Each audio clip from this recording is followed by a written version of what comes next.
So మొత్తానికి ఇప్పుడు నేను చెప్పబోయే సంగతి అయితే ఎన్టీఆర్ ఫ్యాన్స్ కి చాలా బాధను కలిగిస్తాయి, బేజాన్ని కలిగిస్తాయి అండ్ కోపం కూడా వస్తుంది. బట్ నిజంగా ఇవి మీకు ఏమొచ్చినా సరే నేను మాత్రం ఖచ్చితంగా చెప్పాల్సిందే భయ్యా, అందులో డౌట్ లేదు. అండ్ మహేష్ బాబు ఫ్యాన్స్ కూడా కోపం వస్తుంది, కానీ ఖచ్చితంగా నేను చెప్పి తీరాల్సిందే, ఎందుకంటే ఇది నిజం కాబట్టి. నిన్న రాత్రి మహేష్ బాబు గారు గుంటూరు కారం ప్రీ రిలీజ్ ఈవెంట్ లో చాలా ఎమోషనల్ అయి మాట్లాడారు అనమాట.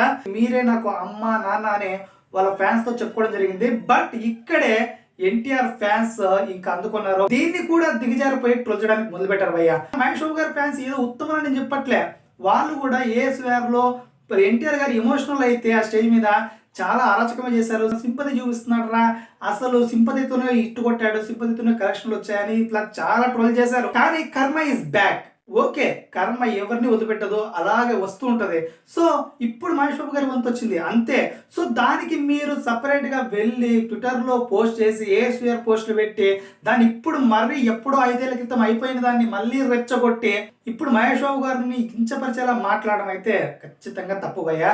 వాళ్ళు చేశారని మీరు కూడా చేస్తే ఇక వాళ్ళకి మీకు అస్సలు తేడా ఏమని చెప్పండి. అసలు గుంటూరు కారం ప్రీ రిలీజ్ ఈవెంట్ కన్నా, గుంటూరు కారం సినిమా కన్నా ఈ ట్రోల్ అనేది చాలా హేటింగ్ స్ప్రెడ్ అవుతుంది సోషల్ మీడియాలో. అయితే first of all me heroes కి ఎమోషన్స్ అనేవి ఉంటాయి, సపరేట్ ఫ్యామిలీ ఉంటుంది, సపరేట్ వాళ్ళు కూడా మనుషులే, వాళ్ళు దేవుళ్ళేం కాదు అనేది ఖచ్చితంగా మర్చిపోయారు భయ వీళ్ళ ఫ్యాన్స్ అయితే, అందులో డౌట్ లేదు.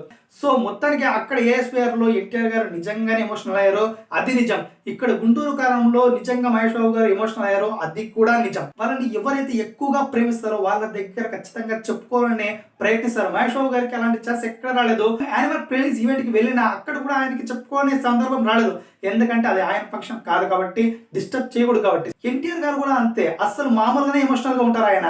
ఇక మొత్తానికి ఇక ఫ్యాన్స్ దగ్గరకు వచ్చేపాటికి ఇంకా ఎమోషనల్. సో ఆయన అందుకే తట్టుకోలేకపోయారు. అది కాకుండా మెయిన్ గా రీసెంట్ గానే చనిపోయారు కాబట్టి ప్లీజ్ నిజంగా చెప్తున్నా, ఇలాంటి ఎమోషన్స్ తో మాత్రం ఆడుకోవద్దు, ఇలాంటి ఎమోషన్స్ ని ట్రోల్ చేయొద్దు.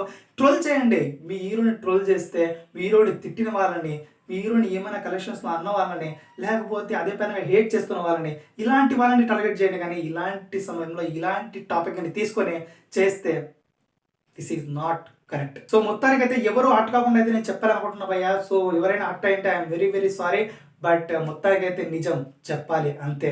సో మొత్తానికైతే ఇదిగా సంగతి అయితే, ప్లీజ్ కామ్ డౌన్.